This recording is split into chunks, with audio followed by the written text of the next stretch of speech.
বহু বছর আগের কথা। রমেশ তার স্ত্রী মোহনা দেবী এবং তাদের দুটি সন্তান নিয়ে একটি গ্রামের মাঝখানে সুন্দর একটি ঘরে বসবাস করত। ঘরটি পাকা ছিল। রমেশের বড় মেয়ের নাম ছিল শীতলা এবং ছোট ছেলের নাম ছিল অভ্র। শীতলা এবং অভ্র লেখাপড়ায় বেশ ভালো ছিল। তারা ওই গ্রামের কাছে ছোট্ট একটি বেসরকারি স্কুলে পড়াশোনা করত। রমেশ একটি বাড়িতে চৌকিদারের কাজ করত। সে সারা রাত সে বাড়িতে চৌকিদারি করত।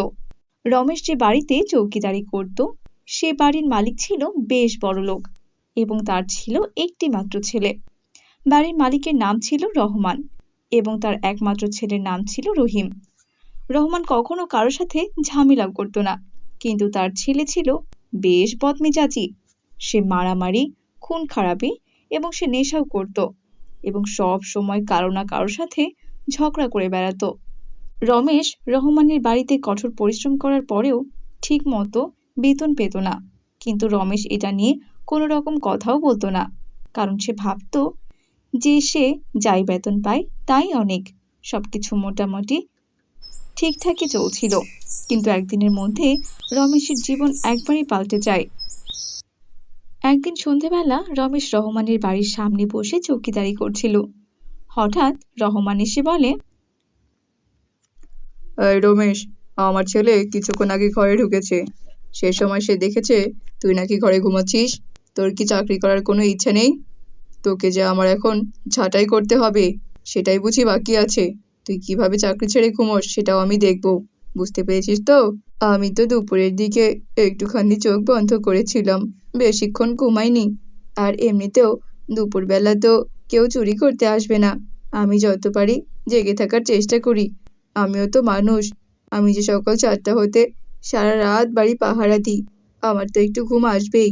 আর বাড়িতে যে আপনার ছেলে এসেছে তা আমি টের পেয়েছিলাম। সে ঘরে ঢোকার সময় আমি একটু চোখ খুলে দেখেছিলাম, আমি পুরোপুরি ঘুমিয়ে যাইনি। ঠিক সেই সময় রহমানের ছেলে রহিম এসে রমেশকে বলে, তোর এত বড় স্পর্ধা, তুই আমার বাবার মুখে মুখে কথা বলছিস?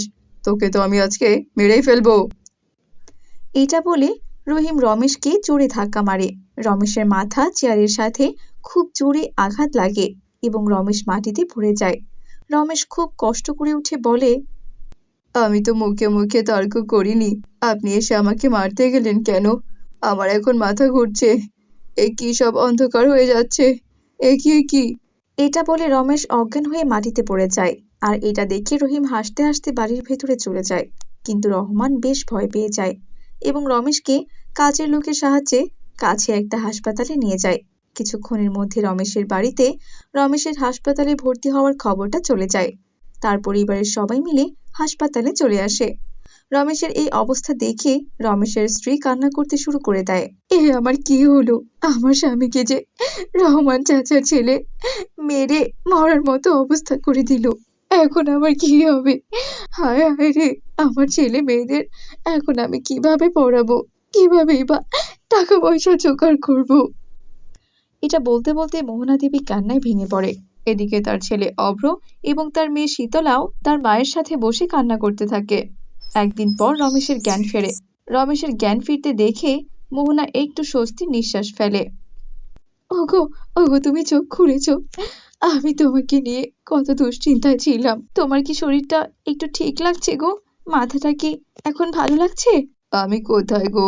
আমার মাথাটা এত ব্যথা করছে কেন? ওগো, তুমি যে হাসপাতালে, তুমি একদিন ধরে অজ্ঞান হয়েছিলে। তোমাকে রহমান চাচার ছেলে ধাক্কা দিয়ে মাথা ফাটিয়ে দিয়েছিল। ও হ্যাঁ, আমার মনে পড়েছে। তুমি কোনো চিন্তা করো না, আমি পুলিশের কাছে গিয়ে রহমান চাচার ছেলের নামে কেস করব। ওদেরকে আমি ছেড়ে দেব না। তোমার এই অবস্থা করার জন্য ওদেরকে শাস্তি পেতেই হবে।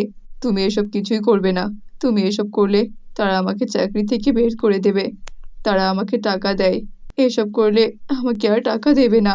তাছাড়া ওরা খুব টাকা পয়সাওয়ালা লোক, আমাদের কাছে একটি টাকাও তো নেই। আমরা তাদের নামে কেস করলে আমাদেরই ক্ষতি হবে, কারণ তারা টাকা পয়সা ঘুষ খাইয়ে কেস থেকে উঠতে পারবে। আমরা কেস করেছি জানলে তারা আমাদেরকে মেরে ফেলবে গো, অথবা বিভিন্নভাবে ক্ষতি করার চেষ্টা করবে। তা অবশ্য তুমি ঠিকই বলেছ গো। কিছুদিন পর রমেশ হাসপাতাল থেকে ছাড়া পায়। রমেশ খুব চিন্তায় পড়ে যায়, কারণ হাসপাতালে থাকা অবস্থায় তার চিকিৎসায় এবং ঔষধের জন্য অনেক টাকা পয়সা খরচ হয়ে গেছে। এখন তাদের কাছে খুব কম টাকা পয়সা রয়েছে। সে কিভাবে টাকা পয়সা আয় করা যায় সেটা ভাবতে ভাবতে রাস্তা দিয়ে হাঁটছিল। এমন সময় একটি স্টেডিয়ামে দাঁড়ানো ব্যক্তি তাকে বলে, এক্সকিউজ মি, শুনছেন? একটু এদিকে আসুন তো। হ্যাঁ হ্যাঁ, আপনাকেই বলছি দাদা। হ্যাঁ দাদা, বলুন। বলছি আপনার নাম কি? আমার নাম হচ্ছে রমেশ। কিন্তু কেন? আমার একটি দরকার ছিল। আপনি কি কোথাও কোনো কাজ করেন? না দাদা, আমি আপাতত বেকার। আমার একটি কাজ আছে আপনার জন্য। আপনি কি সেটা করতে পারবেন? অবশ্যই পারবো। আপনি শুধু বলুন আমাকে কি করতে হবে, আমি যথাসাধ্য চেষ্টা করব। আমার নাম হচ্ছে রিয়াজউদ্দিন। আমি এই স্টেডিয়ামের মালিক। আমার একজন চৌকিদার প্রয়োজন, যে স্টেডিয়ামকে পাহারা দেবে। আপনার কি চৌকিদারি করার কোনো অভিজ্ঞতা আছে? হ্যাঁ হ্যাঁ স্যার, আমি আগের কাজে তো চৌকিদারি করতাম। আমি তো আপনার মতোই একজন লোককে খুঁজছিলাম, যার শরীরে শক্তি রয়েছে এবং চৌকিদারিও করতে পারে। বাহ, আমি আজকে চাকরি পেয়ে যাব, এটা তো আমি ভুল করেও ভাবতে পারিনি। এ কি দাদা, আপনি কি কিছু বললেন? না না দাদা, আমি কোনো কিছুই বলিনি। আচ্ছা আচ্ছা, ঠিক আছে। তাহলে আপনি কি কাজে রাজি? আপনার প্রত্যেক মাসে বেতন হবে 15,000 টাকা। এই বেতন দিয়ে আপনার হবে তো? কি বলছেন কি স্যার? এটা তো অনেক টাকা। হ্যাঁ হ্যাঁ, আমি রাজি। কথাটা শুনে খুবই ভালো লাগলো। আপনি বরং কাল থেকে কাজ করা শুরু করে দিন। আপনার কাজের সময় হচ্ছে সন্ধ্যা 7টা হতে ভোর 6টা পর্যন্ত। কি, পারবেন তো? আমার তো সারাদিন এবং সারা রাত জাগার অভ্যেস রয়েছে। আমি আমার আগের চাকরিতে মাত্র 2 ঘন্টা ঘুম এবং খাওয়ার সময় পেতাম। তাতে আমার বেতন পড়তো মাসে মাত্র 6,000 টাকা। কিন্তু আপনি আমাকে এত বড় সুযোগ করে দিলেন, তার জন্য আমি আপনার কাছে চিরকৃতজ্ঞ থাকবো স্যার। ঠিক আছে ঠিক আছে, আর কোনো কিছু বলতে হবে না। কাল থেকে আপনি কাজ করা শুরু করে দিন। রমেশ সেদিন সেই লোকটিকে ধন্যবাদ দিয়ে হাসি খুশি মনে বাড়িতে ফিরে যায় এবং পরের দিন হতে স্টেডিয়ামে চাকরি করা শুরু করে দেয়। রমেশের আয় ইনকাম বেশ ভালোই হচ্ছিল এবং সে তার ছেলে মেয়েদের বড় স্কুলে ভর্তি করিয়ে দেয়। এদিকে রমেশ খেয়াল করে যে তার ছেলে ক্রিকেট খেলায় বেশ ভালো। তার ছেলে সারাদিন পড়াশোনা করে সন্ধ্যার পর তার বাবার সাথে স্টেডিয়ামে গিয়ে ক্রিকেট খেলতো তার বন্ধুদের সাথে। এভাবে রমেশের দিনগুলো বেশ ভালোই কাটছিল। কিন্তু একদিন রহিম এসব খবর পায় এবং স্টেডিয়ামের মালিকের কাছে গিয়ে রমেশের নামে বেশ দুর্নাম করে আসে। পরের দিন সন্ধ্যায় যখন রমেশ কাজ করতে আসে, তখন স্টেডিয়ামের মালিক আসে এবং বলে, আমি তোমাকে অনেক ভালো লোকই ভেবেছিলাম, কিন্তু এখন দেখছি তুমি একটা চোর বাটপার। তুমি আগে যেখানে চৌকিদারি করতে, সেখানের মালিক তোমার নামে অনেক কথা বলে গেছে। তুমি নাকি সেখানে চুরি করেছিলে, আর সে কারণেই তো ওরা তোমাকে সেখান থেকে ছাঁটাই করেছিল। না না মালিক, এগুলোর একটা কথা সত্যি নয়। রহিম আমাকে শুধু শুধু রাগের বশে ধাক্কা মেরে আমার মাথা ফাটিয়ে দেয়। তাছাড়া আমি চোর নই। দয়া করে আপনি আমাকে বিশ্বাস করুন মালিক, বিশ্বাস করুন। তুমি যাই বলো না কেন, আমি তা বিশ্বাস করব না। কারণ রহমান চাচা আমার খুব চেনা পরিচিত লোক। তার ছেলে বদমেজাজি হলেও সে নয়। সে কেন মিথ্যে কথা বলে বেড়াবে? তুমি এখান থেকে এক্ষুনি চলে যাও, বিদায় হও। রমেশ আর কোনো কিছু না বলে সেখান থেকে বাড়িতে চলে যায় আর বাড়িতে গিয়ে তার পরিবারকে সব কথা খুলে বলে। সব শুনে অভ্র বেশ কষ্ট পায়, কারণ সে স্টেডিয়ামে খেলা করত, কিন্তু এখন তার খেলা করার মতো কোনো উপায় ছিল না।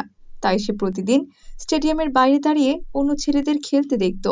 একদিন অভ্র স্টেডিয়ামে দাঁড়িয়ে ছেলেদের খেলতে দেখছিল। ঠিক সে সময় একটি বৃদ্ধ লোক তাকে ডাকে এবং বলে, অভ্র বাবা, তোমাকে আমি প্রতিদিন দেখি এখানে দাঁড়িয়ে দাঁড়িয়ে শিশুদের খেলা দেখো। আমি জানি তোমার সাথে কি হয়েছে, কারণ আমি একজন জাদুকর। দাদু, তুমি সত্যি জাদুকর? তুমি কি কিছু করতে পারবে যার সাহায্যে আমি আবার ক্রিকেট খেলতে পারি এবং আমার বাবা আবার তার চাকরি ফেরত পায়? বলো না দাদু, বলো। হ্যাঁ হ্যাঁ, অবশ্যই। এই নাও তোমার জন্য এই জাদুই সোনার ব্যাট। এটির সাহায্যে তুমি যা চাইবে তাই পাবে এবং এটি দিয়ে তুমি খেলা করবে। তাহলে তুমি ভবিষ্যতে একজন ভালো ক্রিকেটার হবে, কিন্তু মনে রেখো কখনোই লোভ করবে না। তুমি এই ক্রিকেট ব্যাটের সাহায্যে 3টির বেশি বল পাবে না। তুমি এই 3টি বলের একটি ব্যবহার করবে ক্রিকেট খেলায় সুযোগ পাওয়ার জন্য, বুঝতে পেরেছো? আরেকটি ব্যবহার করবে তোমার বাবার চাকরির জন্য, আর আরেকটি ব্যবহার করবে তোমার পরিবারের যেন কোনো ক্ষতি না হয় তার জন্য। অন্য কিছু চাইলে কিন্তু এই ব্যাটটাই অদৃশ্য হয়ে যাবে আর তুমি তোমার সুযোগ হারিয়ে ফেলবে। আমি একদম লোভ করব না। আপনি যা যা বলেছেন আমি তাই করব। আপনাকে অসংখ্য ধন্যবাদ আমাকে এত ভালো সুযোগ দেওয়ার জন্য। তোমার মতন ছেলেরাই যে ভবিষ্যৎ। এটা বলে বৃদ্ধ লোকটি অদৃশ্য হয়ে যায়। অভ্র জাদুসোনার ব্যাটটির সাহায্যে তার বাবার চাকরি পাইয়ে দেয়।